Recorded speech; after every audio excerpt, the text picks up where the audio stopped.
in the reality of creation, that we are not the random collocation of time plus matter plus chance.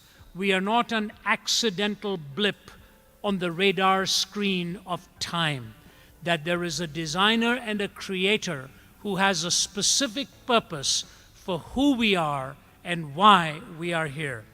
Now, the problem with even that first assertion is that across the decades, so many contrary views have come, so many debates have been held, so many perspectives and counter-perspectives, and oftentimes the debates are held on the processes through which we became what we are, rather than focusing on the first cause and the purpose and the essence of who we are.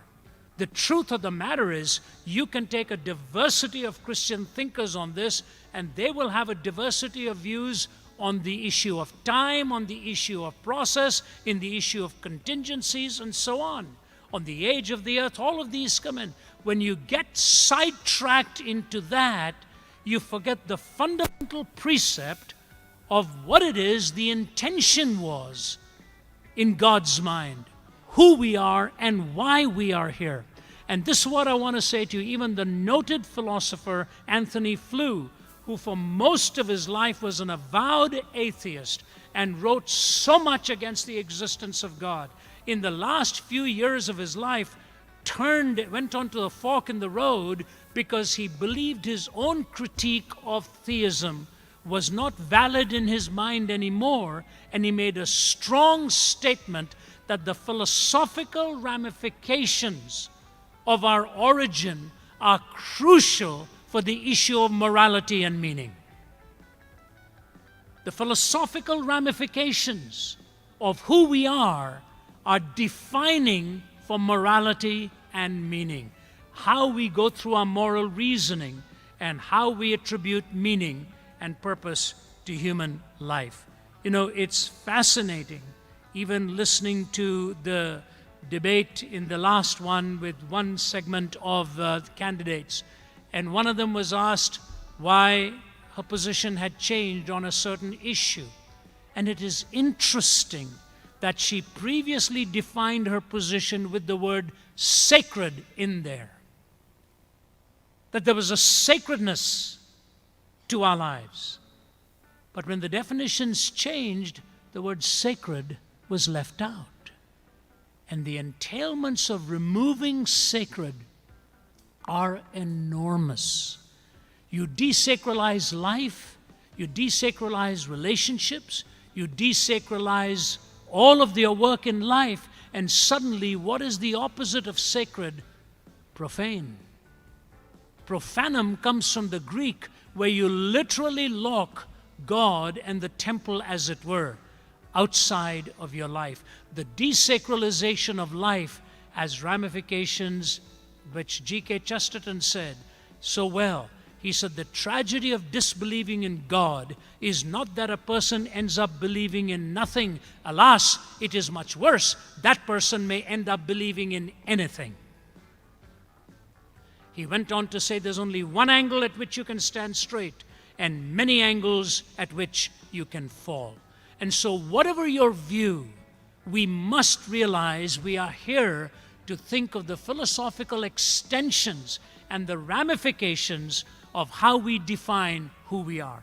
Now, the fact that the Judeo-Christian worldview sees a creator, without getting into the particulars of the how, two necessary entailments follow, or implications. Number one, there is intrinsic worth to every life.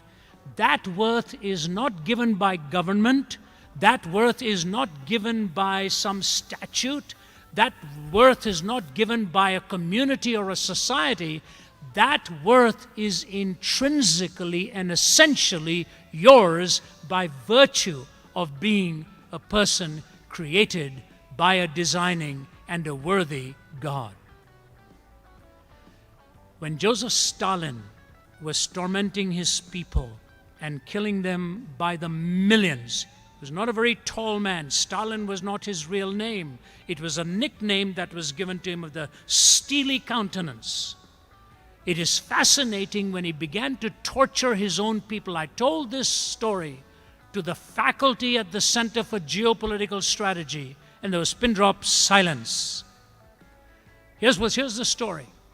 A Western diplomat went to see Mr. Stalin and asked him how he planned to have his people continue to follow him when he was torturing them like this. Stalin never gave this diplomat a verbal answer.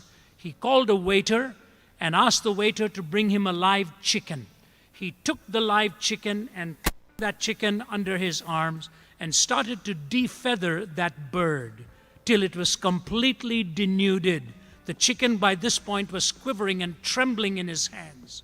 He took the chicken and put it down, picked up a piece of bread, and walked away from that chicken as the chicken was quivering there on the ground.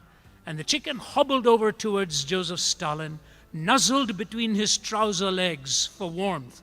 Stalin bent down with a piece of bread, and the chicken started to peck away at that bread. And Stalin looked at his visitor and said, "Do you have your answer?" "I tortured that chicken.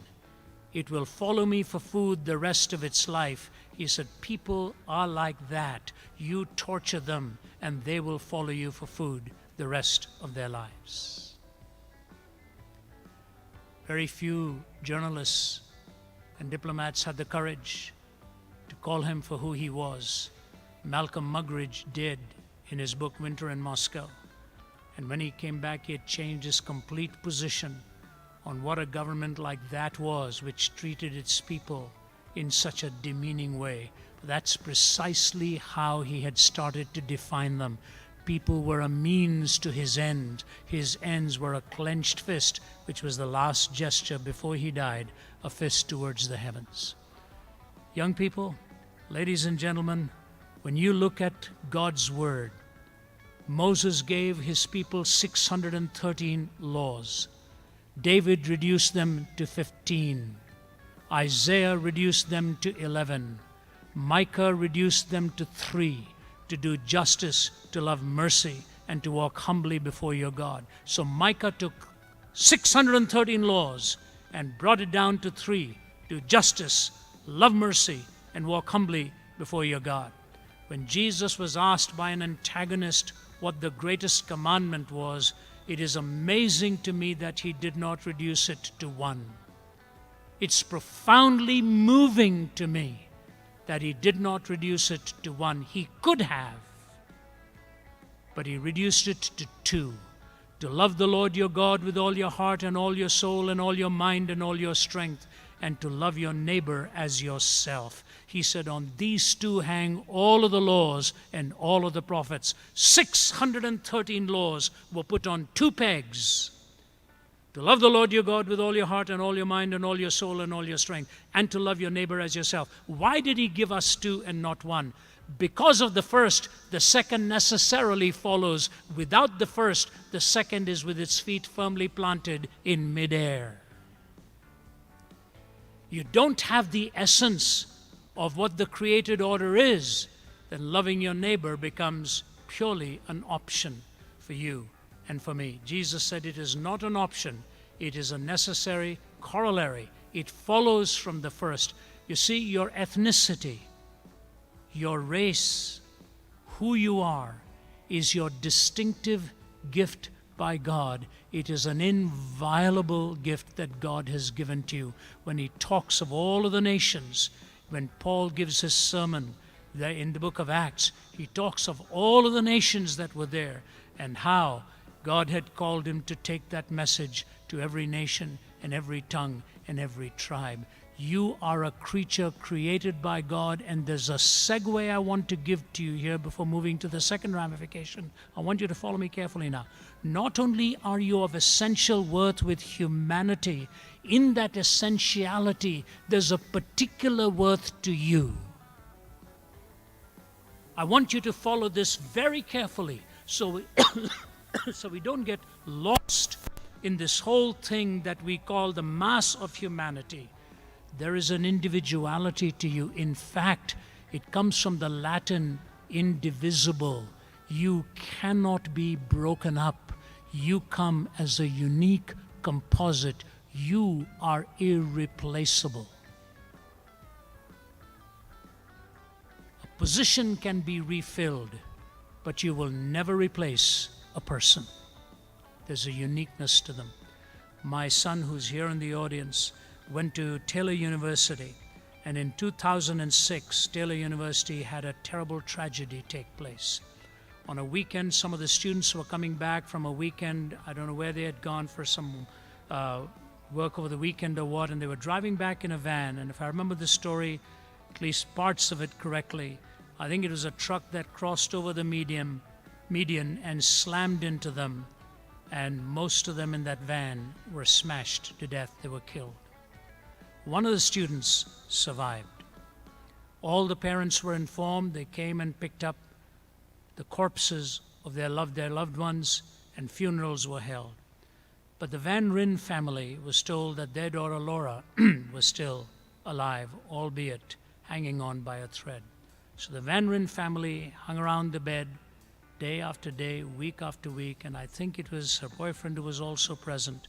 And as she was beginning to regain consciousness, he started to ask her questions, but none of the questions they asked her were making any sense within the context of the Van Ryn family. And I think it was boyfriend who one day said, you know, there's something wrong here. Either she's completely out of it, or I don't think this is Laura.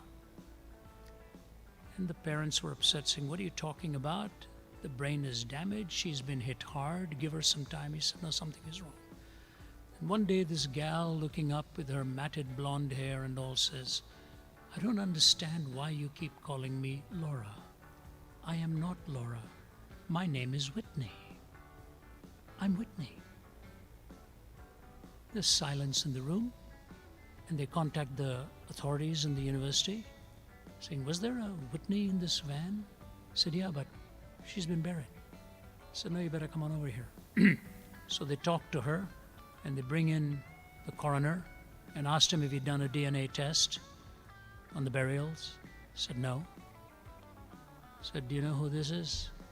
And they did a DNA test and found out she was indeed Whitney Serac. She was not Laura Van Ryn.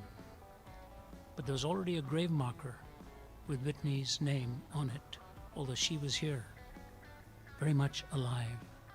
And all of a sudden the Seracs are contacted and told, your daughter is alive. And the Van Ryns had to pack their bags and go back and go to the grave and realize that their daughter was actually buried there, and the change of the name had to take place on the marker. Every life in that van was valuable. But there were relationships and a particularity. That's why we are given names, not to confer individuality, but to recognize the individuality that is already there.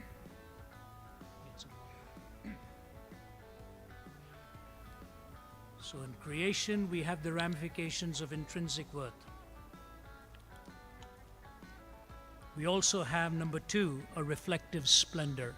There is a splendor that we are called upon to reflect, and that splendor is ultimately to the glory of God. That's what sacredness really means, set apart. We are set apart for the glory of God. After the war, when the Japanese Prime Minister Konoye thought of all the horrors that had transpired and all that had been engineered and all of the schemes that were lost, he was alone in a room and took his own life. When the last page that he had open, he underlined these words, as terrible as it was what the world did to me, nothing was as terrible as what I did to myself. Nothing was as terrible as what I did to myself. As I speak to you, there's a great tragedy taking place in Vegas. A renowned basketball player, Lamar Odom, I think is his name, about 7 feet tall or something, big strapping figure, wanted to get away from it all. What did he do? He spent his time in a brothel, drugged his body with cocaine and other stuff to give him some excitement for those few days, till a 911 call came and described what was coming out of his nose and what was coming out of his mouth, and he was totally unconscious. And I think some news wires are saying that he's gone, other news wires are saying that he's unconscious in extremely critical condition. And I don't know the man, I don't even remember watching him play, but here's what I want to say to you.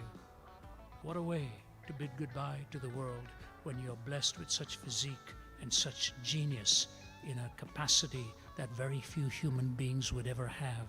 He was looking for a thrill, looking for something to bring him out of his doldrums and into some sense of excitement. And he's bid goodbye to this world.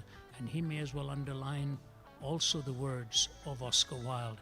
As terrible as it was what the world did to me, nothing was as terrible as what I did to myself. And so to you young men and women, if there's a challenge I want to give to you, there's a reflective splendor to which God calls you. Don't let anybody rob you of that.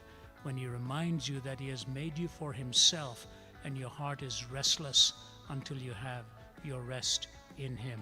The creation factor talks to me of intrinsic worth and a reflective splendor.